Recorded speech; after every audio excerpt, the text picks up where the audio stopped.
భక్తితో రామదాసు ఈ ఆలయమును కట్టించనయా. సీతారామ లక్ష్మణులకు ఆభరణములే చేయించనయా. పంచవటిని ఆ జానకి రాముల పర్ణశాల అదిగో. సీతారాములు జలకముదాడిన శేషతీర్థమదిగో. రామభక్తితో నదిగా మారిన శబరి ఇదేనయ్యా.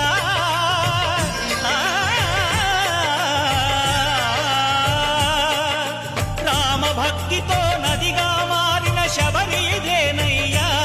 శ్రీరామ పాదములు నిత్యం కడిగే గోదావరి అయ్యా.